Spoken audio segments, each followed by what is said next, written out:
This card trick is completely broken. I'm taking face up and face down cards, completely mixing them together, and then making the situation even worse. By the end, there should be no possible way every card is facing the same direction. But somehow, every card fixes itself. No special deck, the chaos is absolutely real, but a bit more controlled than I made it look. This effect is called Turnabout Cards, and today I'll teach you exactly how it works. So grab a deck, okay. So grab a deck, what's happening? So grab a deck and let's do it.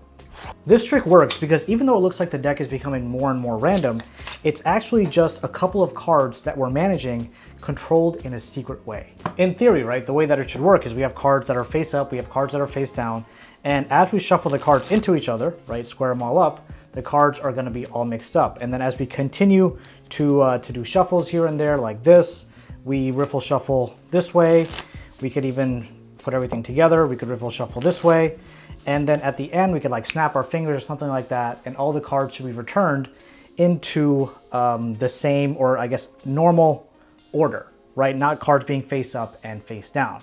And obviously that didn't happen, but we want to see how we can achieve that effect. Now, I'm not going to lie to you, there is practicing involved along with a small setup, but I guarantee you it's absolutely worth it because you're going to get some insane reactions showing off this level of skill.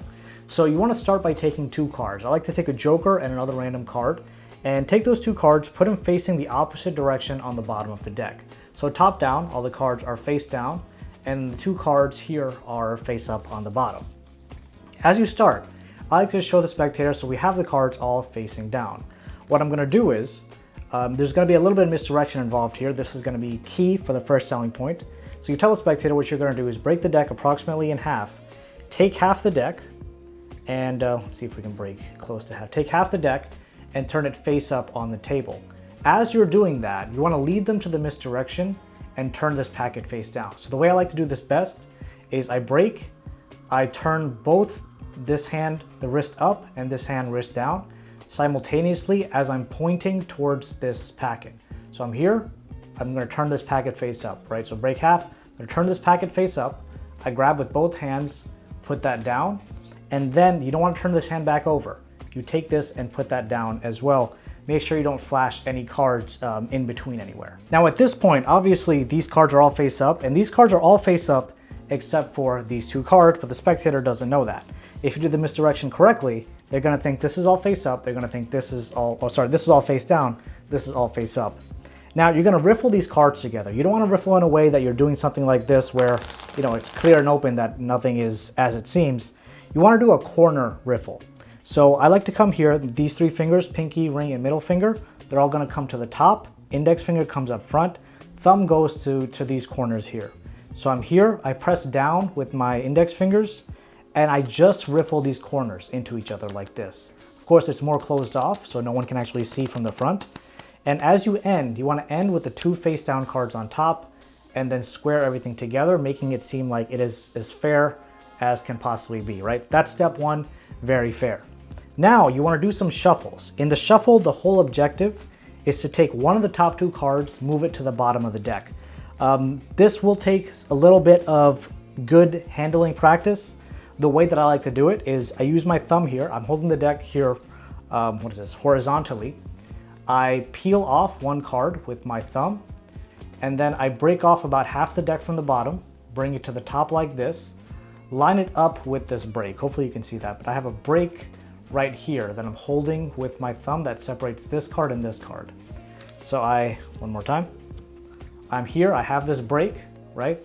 I shuffle off about half the deck, bring it to the top of my break. So now you can see my break is here. Then I like to break this bottom packet in half, shuffle that to the top, take the rest of the cards from the bottom, shuffle that to the top. What that pretty much just did is it looked like a shuffle. It controlled, well, it kept the second card from the top as is, and then the bottom card now is face down as well. That's pretty much what that accomplished. That's gonna take a little bit of practice, but I guarantee you it's worth it because you can use it here as well as many other tricks. Now you're gonna do a riffle shuffle again. This top half goes to the left-hand side, bottom half goes to the right-hand side, just like this. Grab half and half, do a split. It's gonna look like these are all face down, these are all face up, or it's gonna look like they're mixed up in some way because it's face up and face down. You wanna start with the bottom packet first, or you wanna start with the right-hand packet first, riffle that, one or two cards, and then start riffling here. Again, the corner riffle shuffle so that no one can see what you're actually shuffling. And then you want to end with this one on top, push it all together. To make it seem even more random, take this whole packet, turn it facing the other way. Now people see a face-up card. You split this in half, do the same thing again. Start riffling on the right-hand side first so that you have that face-up card. Do a few, and then continue on the other side. And then end with this one on top, push that together. And then you want to do a couple more shuffles. And what that's going to look like is, well, you could either turn it facing the other way if you want to continue that way, or you can do it this way. With this shuffle, you want to take this bottom card now and bring it back to the top. So I riffle off that one card with my thumb here. I riffle off that one card and hold a thumb break right above that card.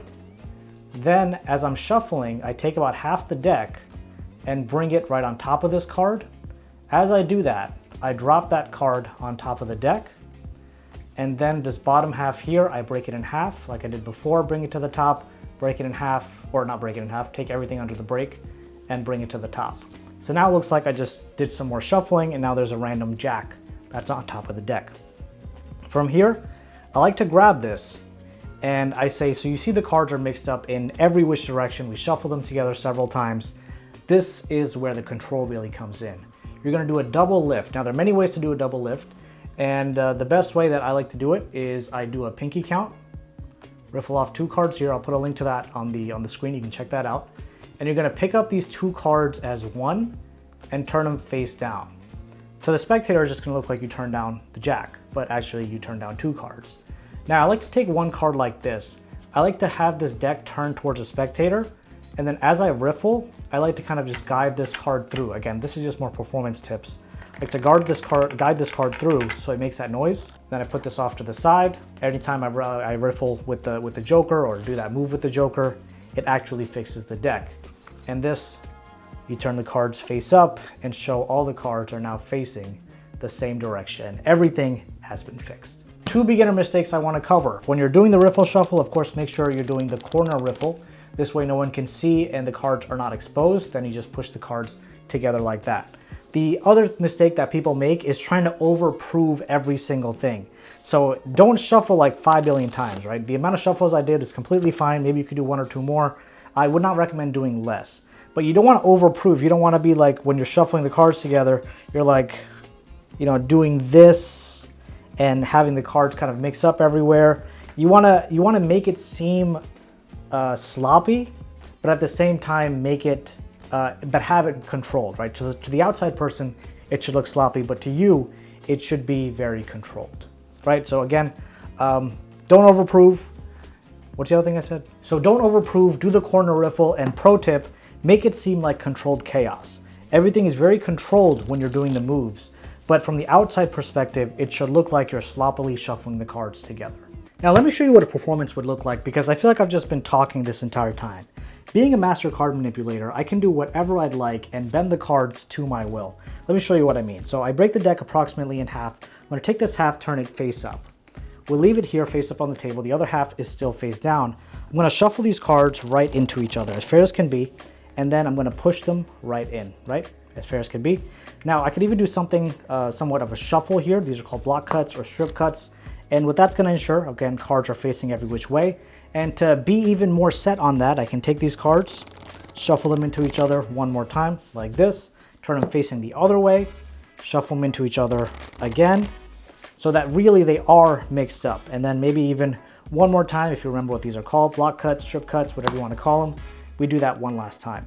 Now here I have a card face up on top. What I'm going to do is I'm going to take this, turn it face down.